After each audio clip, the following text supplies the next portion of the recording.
Senior IAS Arvind Kumar వ్యవహారంలో తీగలాగితే డొంక కదులుతోంది.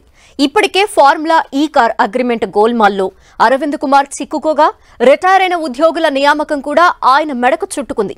మున్సిపల్ అడ్మినిస్ట్రేషన్ లో ఏకంగా 179 మందికి అరవింద్ కుమార్ ఉద్యోగాలు కల్పించినట్టు లెక్క తేలింది. దీంతో అరవింద్ అవకతవకలపై ఫుల్ ఫోకస్ చేసింది తెలంగాణ సర్కార్.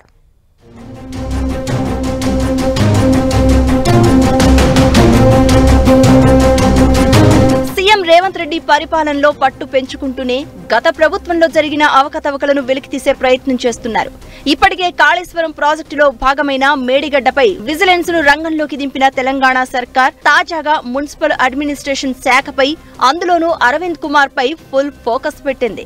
గత ప్రభుత్వంలో మున్సిపల్ శాఖ ముఖ్య కార్యదర్శిగా, హెచ్ఎండిఏ కమిషనర్ గా కీలక బాధ్యతలు నిర్వహించారు అరవింద్ కుమార్. తెలంగాణ ప్రభుత్వంలోని పలు శాఖల్లో రిటైర్ అయి ఇంకా విధులు నిర్వర్తిస్తున్న అధికారుల వివరాలు సేకరించడంతో ఈ వ్యవహారంలో కూడా అరవింద్ కుమార్ పాత్ర కీలకంగా ఉన్నట్లు ప్రభుత్వం గుర్తించింది.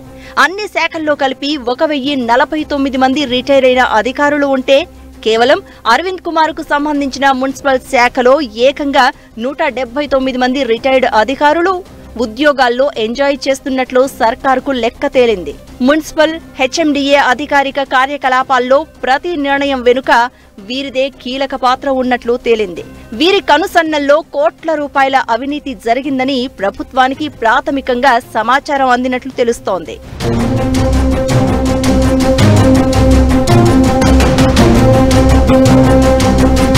ఇక మున్సిపల్ శాఖలో 179 మంది రిటైర్ అయిన అధికారుల నియామకం కూడా అరవింద్ కుమార్ ఆదేశాల మేరకే జరిగిందని సమాచారం. మాజీ మంత్రి కేటీఆర్ కు అత్యంత సన్నిహితుడిగా ఉంటూ మున్సిపల్ శాఖలో చక్రం తిప్పిన అరవింద్ కుమార్ తాను చెప్పిందే వేదంగా వ్యవహారం నడిపినట్లు ప్రభుత్వ వర్గాలు చెబుతున్నాయి.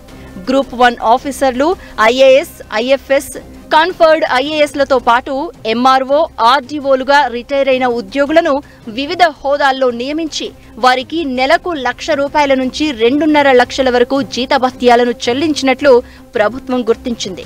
అంతేకాదు ఈ రిటైర్ అయిన అధికారులు 9.5 ఏళ్లలో విదేశీ టూర్లతో కోట్ల రూపాయలను ఖర్చు చేసినట్లు సర్కార్ దృష్టికి వెళ్లింది.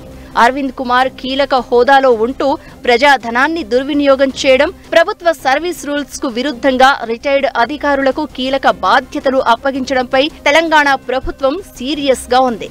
ఆయన తీసుకున్న మిగిలిన నిర్ణయాలపై కూడా సర్కార్ తీగలాగుతోంది.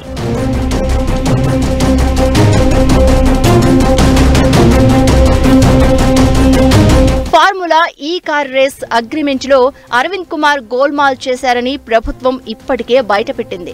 ఆర్థిక శాఖ అనుమతి లేకుండా 55 కోట్ల రూపాయలను ప్రైవేట్ సంస్థకు విడుదల చేయడాన్ని సీరియస్ గా తీసుకున్న ప్రభుత్వం దీనిపై చర్యలకు సిద్ధమవుతోంది. అరవింద్ కుమార్ తో పాటు మాజీ మంత్రి కేటీఆర్ పై కూడా చట్టపరమైన చర్యలు తీసుకునేందుకు లీగల్ అడ్వైజ్ తీసుకుంటోంది తెలంగాణ ప్రభుత్వం. మొత్తం మీద ఓవైపు ఫార్ములా ఈ కార్ రేస్ అగ్రిమెంట్, మరోవైపు రిటైర్ అయిన అధికారుల నియామకం అరవింద్ కుమార్ కు ఇబ్బందికరంగా మారనుంది. మున్ముందు అరవింద్ కుమార్ వ్యవహారంలో ఎలాంటి పరిణామాలు చోటు చేసుకుంటాయో చూడాలి.